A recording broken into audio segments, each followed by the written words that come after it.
Langsung ke slide. Ini serangan ransomware di per negara di tahun 2022-2023. Slide berikutnya. Kita bisa lihat ini ransomware yang tidak ada seluruh dunia yang tidak terkena serangan ransomware. Dan yang terbesar adalah Amerika Serikat 40,34%, Kanada 6,75%, Inggris 6,44%, Jerman 4,92%, dan Prancis 3,8%. Indonesia terkena dampak sekitar 0,67% dari serangan ransomware. Jadi memang virus ini melanda seluruh dunia dan menjadi perhatian kita bersama. Dan virus ransomware yang menyerang Indonesia ini adalah versi yang terakhir, latest version. Jadi versi yang terakhir, sehingga menjadi perhatian seluruh dunia terhadap ransomware ini. Lanjut slide berikutnya. Nah, ini kita bisa melihat gambaran peringkat negara dalam indeks pertahanan siber di tahun 2022-2023. Ini hasil studi dari MIT Technology Review Insight di 2022, di mana peringkat Indonesia di G20 ini nomor 20. Kalau kita bisa lihat Australia, Netherlands, Korea Selatan, Amerika Serikat, Kanada, dan berikutnya, kita masuk dalam terbawah dengan Meksiko, India, Brasil, Turki, dan Indonesia. Jadi harus juga jadi perhatian kita semua sebagai negara dan bangsa bahwa keamanan siber kita masih perlu peningkatan yang lebih. Lanjut slide berikutnya. Bagaimana pemetaan gangguan pusat data nasional sementara PDNS 2 di Surabaya. Ekosistem pusat data nasional sementara bisa kita lihat ada 3, yang PDNS 1 di Serpong, PDNS 2 di Surabaya, dan call site di Batam. Yang PDNS yang pertama di Serpong itu miliknya PT Lintas Arta. Sedangkan PDNS 2 di Surabaya dan call site di Batam itu milik PT Telkom. Ransomware adalah jenis perangkat lunak perusak yang mencegah pengguna untuk mengakses sistem baik dengan mengunci layar sistem maupun mengunci file pengguna hingga uang tebusan dibayarkan. Betul bahwa para peretas ini meminta tebusan 8 juta US dollar. Jadi identifikasi gangguan. Yang pertama, terjadi gangguan pada PDNS 2 di Surabaya berupa serangan siber dalam bentuk ransomware bernama Brandkeeper Ransomware. Pasca penemuan ransomware ditemukan upaya penonaktifan fitur keamanan Windows Defender mulai 17 Juni 2024 pukul sekitar 23.15 waktu Indonesia Barat yang memungkinkan aktivitas malicious berbahaya beroperasi. Aktivitas malicious mulai terjadi pada 20 Juni 2024 pukul 00.54 waktu Indonesia Barat, diantaranya melalui instalasi file malicious, penghapusan file sistem penting, dan penonaktifan layanan berjalan. Pada 20 Juni 2024 pukul 00.55 waktu Indonesia Barat diketahui Windows Defender mengalami crash dan tidak bisa beroperasi. Slide berikutnya. Jadi status layanan PDNS 2 per 26 Juni 2024. Instansi pengguna yang terdampak layanannya itu kementerian lembaga ada 30, provinsi ada 15, kabupaten ada 148, dan kota ada 48. Total ada 239 kementerian lembaga daerah yang terdampak. Selanjutnya, instansi pengguna layanan yang tidak terdampak karena data tersimpan di PDNS 2 hanya data backup, yaitu kementerian lembaga ada 21, provinsi 1, kabupaten 18, dan kota 3, di mana total ada 43 instansi kementerian lembaga daerah yang tidak terdampak. Instansi pengguna yang berhasil recovery layanan adalah Kemenko Marves, layanan perizinan event, Kemenkumham, layanan keimigrasian, LKPP, layanan sikap, Kemenak, Sihalal, dan Kota Kediri. Ini untuk ASN digital. Slide berikutnya.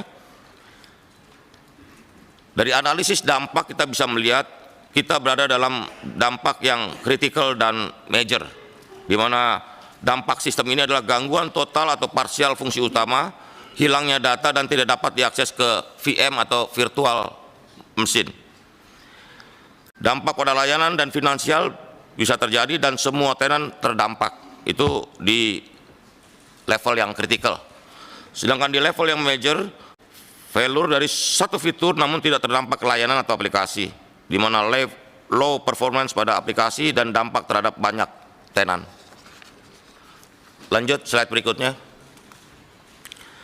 Menurut tugas, kewenangan, dan dasar hukum instansi terkait, tugas Kementerian Kominfo mendapat mandat untuk: 1. Melindungi kepentingan umum dari segala gangguan penyalahgunaan informasi dan transaksi elektronik dengan melakukan pemutusan akses, ini di pasal 40 Undang-Undang ITE, melakukan pemantauan, pengendalian, pemeriksaan, penelusuran, dan pengamanan, pasal 35, koordinasi pengawasan dengan KL lain, pasal 35, dan melakukan penyelenggaraan pusat data nasional, pasal 27 Perpres 95 tahun 2018.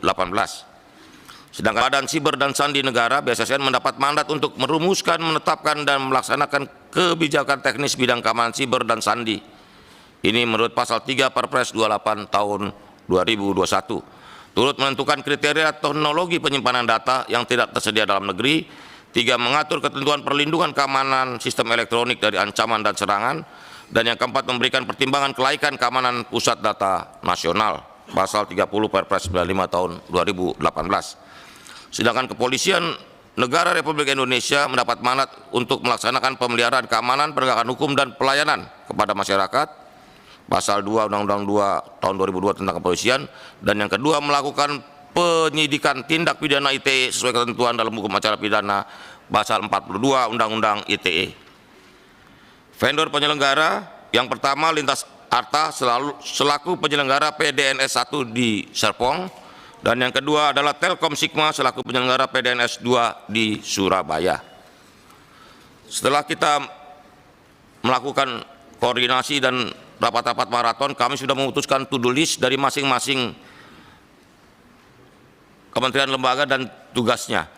Yang pertama adalah first response, terdiri dari Kominfo, KSO, PDNS, BSSN, Kementerian Lembaga Daerah, itu dalam minggu ketiga Juni. Inventarisasi tenan terdampak, sama Kominfo, KSO, PDNS, BSSN, Kementerian Lembaga Daerah di akhir atau minggu ketiga Juni. Pemetaan aset sampai akhir minggu ini sudah harus jelas. Sirkulasi surat kewajiban backup, jadi Kominfo, KSO, PDNS, dan Kementerian Lembaga Daerah sampai dengan minggu keempat bulan Juni. Terus penyusunan strategi dan pedoman recovery layanan, ini juga minggu ini sudah bisa diselesaikan. Nah, forensik, Kominfo, KSO, PDNS, dan Barreskrim diharapkan dalam minggu pertama Juli sudah jelas. Selanjutnya penyusunan shortlist dan recovery layanan prioritas, Kominfo, KSO, PDNS, Kementerian Lembaga Daerah, itu diharapkan sampai akhir Juli bisa kita recovery total.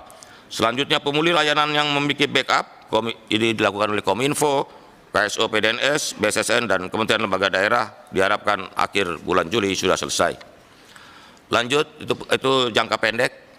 Selanjutnya adalah strategi pemulihan layanan jangka menengah dan panjang, di mana jangka menengah kurang dari 3 bulan. 3 bulan sejak insiden, jadi full recovery layanan PDNS 2 KSO, termasuk tindak lanjut rekomendasi hasil forensik, diharapkan pertengahan Agustus 2024 sudah bisa dituntaskan. Redeploy layanan tenan, itu minggu ketiga Agustus 2024. Melakukan perbaikan SOP minggu kedua Agustus 2024, dan evaluasi tata kelola PDNS minggu kedua Agustus 2024. Ini melibatkan stakeholder, seluruh stakeholder yang ada. Sedangkan jangka panjang untuk lebih dari 3 bulan sejak insiden, kita akan melakukan audit PDNS 1-2 oleh pihak ketiga yang independen sesuai dengan SMKI Perban nomor 4 tahun 2021, di mana target minggu keempat September semua audit sistem keamanan PDNS kita bisa dituntaskan. Selanjutnya adalah implementasi hasil audit, diharapkan selesai di akhir November 2024. Lanjut, perbaikan sistem secara komprehensif, berkelanjutan, dan permanen. Ada 3 ranah, yaitu people, proses, dan teknologi. Dalam people, kita melihat peningkatan awareness bagi tenan untuk backup dan keamanan data, peningkatan kapabilitas cyber security para administrator, dan optimalisasi CISOC Cyber Security Operation Center.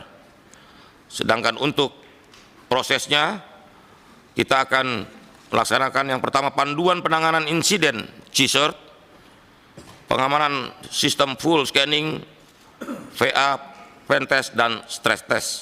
Tenan wajib mengajukan permohonan tiket backup ke call site Batam. Yang berikutnya pemetaan layanan kritikal. Jadi mana layanan yang betul-betul kritikal dan bisa mengganggu pelayanan publik. Menyusun dokumen pendukung penyelenggara sistem informasi, BCP, Capacity Planning Security, SMKI, dan lain-lain. Improvement Monitoring Log and Activity. Selanjutnya deep analysis terhadap data ancaman serangan siber dan termasuk juga early warning system. Sementara di aspek teknologi memiliki zona DC temporary sebagai DRC atau Disaster Recovery Center untuk high availability, memiliki environment production DRC, call site backup data, melengkapi endpoint security solution, antivirus, IDR, ini istilah teknis semua, OS, hardening, disable, dan sebagainya, melengkapi network security solution, ini sandbox-nya, NGW, FW, IDS, IPS, data loss prevention, dan sebagainya, serta mengatur end user level security, virtualization disable, macros in office file, cyber security awareness training, dan sebagainya. Yang terakhir, kesimpulan dan langkah tindak lanjut, bahwa dalam jangka pendek, yang pertama melakukan forensik dan assessment dengan terus berupaya melakukan decrypt dan penguatan atau hardening di seluruh ekosistem, paling tidak di Surabaya, Serpong, dan Batam. Yang kedua, mengeluarkan keputusan Menteri Kominfo untuk mewajibkan kementerian lembaga daerah memiliki backup data. Dan yang ketiga, meminta seluruh vendor untuk update teknologi keamanan siber terbaru dan termutakhir.